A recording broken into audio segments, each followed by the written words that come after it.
ওই যে আবু লাহাব হালাল করতো না, ওই কাহিনী জানেন? মজার ঘটনা আছে সিরাতে ইবনে হিশামের মধ্যে, যে আবু লাহাবের স্ত্রী তো হেতো শয়তান। আবু লাহাবের স্ত্রী হলো ওই জামানার সবচাইতে সুন্দরী মহিলা এবং কবি। আবু লাহাবের বউ কিন্তু কবি ছিল, এবং আবু সুফিয়ানের বোন, আবু সুফিয়ানের বোন ছিল এই আবু লাহাবের স্ত্রী। অনেক মানে সম্ভ্রান্ত বংশের, অনেক অহংকারিণী মহিলা। এই মহিলারা তো আল্লাহ পাক কোরআনে কারিমে বলছেন ওয়ামরাআতু হাম্মালাতাল হাতাব, এই মহিলার নাম দিয়েছেন হাম্মালাতাল হাতাব ফি জিদিহা হাবলুম মিন মাসাদ। তো এই মহিলা হজের মৌসুম আসলে তখন স্বামীকে একটা চাহিদা পত্র দিয়ে দিত যে এবার হজের মৌসুমে আমার এটা লাগবে, এটা লাগবে, এটা লাগবে। তুমি টাকা কই পাবে এটা তুমি জানো। এখনো কিন্তু এই মার্কা মহিলা আছে। অনেক মহিলারা ঈদের আগে বলি দে স্বামীরে আমার কিন্তু ঈদে এবার অমুক শাড়ি লাগবে, অমুক লাগবে, টাকা কই পাবে এটা তুমি জানো। তো এখন সে আবার দুনিয়াবি বিভিন্ন হারাম দান্দা করে, কারণ সামনে এগুলো দিতে হইব স্ত্রীর। স্ত্রীর পাল্লায় পড়ে অনেকে হারাম ইনকাম করে।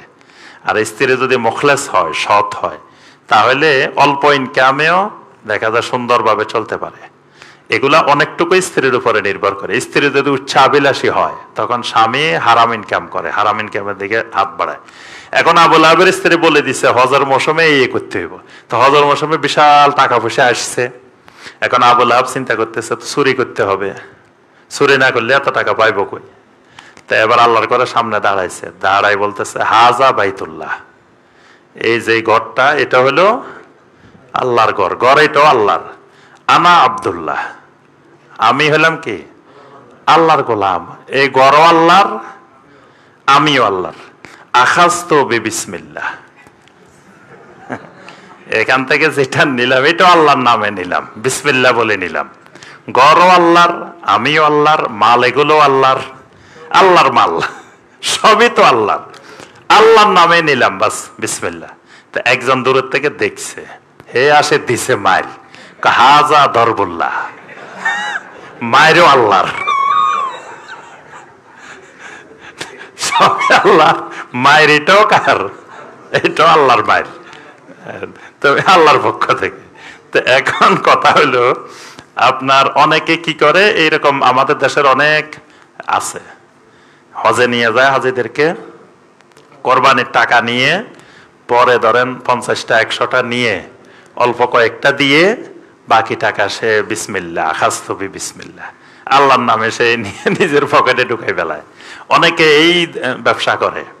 অনেকে কি করে জানেন, হাজিদেরকে প্রথমে ভুল করায়, মানে হজর ওয়াজিব পালন করে না, ফরজ পালন করে না, মিনায় থাকে না, কয় জিজ্ঞেস করলে কোনো অসুবিধা নেই, যান যান আপনি হোটেলে যাই ঘুমান, আপনি হোটেলে চলে যান। তো সে তো দেখছে অনেক ওয়াজিব আদায় হয় নাই। তো হজ যখন শেষ হয়েছে এবার সে দমের ওয়াজ করে হাজিদেরকে একত্রিত করে করে, আসলে আপনারা তো হজ করছেন, দুর্বল মানুষ, কত কিছু ভুল হয়েছে, কত কিছু সমস্যা হয়েছে, সবাই একটা একটা করে দম দিয়ে দেন। কারণ হে তো জানে ভুল তো হয়েছে, কিন্তু হাজি তো জানে না যে ভুল হয়েছে, কিন্তু হে জানে কথা ভুল হয়েছে, ওয়াজিব বলেছে। এবার এদেরকে ওয়াজ করে দম দেন।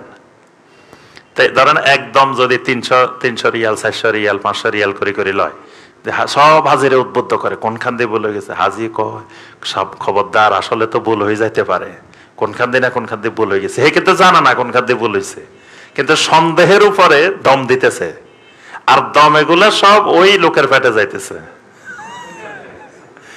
তার মুআল্লিমের পেটে যাইতেছে। মুআল্লিম সবগুলারে দমের ওয়াজ করি, দমের টাকা বাইর করছে, বাইর করি হে কিসের দম দেওয়া, হে সব টাকা দম হের পেটে চলে গেছে। তো এই হলো, এরকম যদি হয় তবে এই ক্ষেত্রে আপনাদের কোনো অসুবিধা হবে না।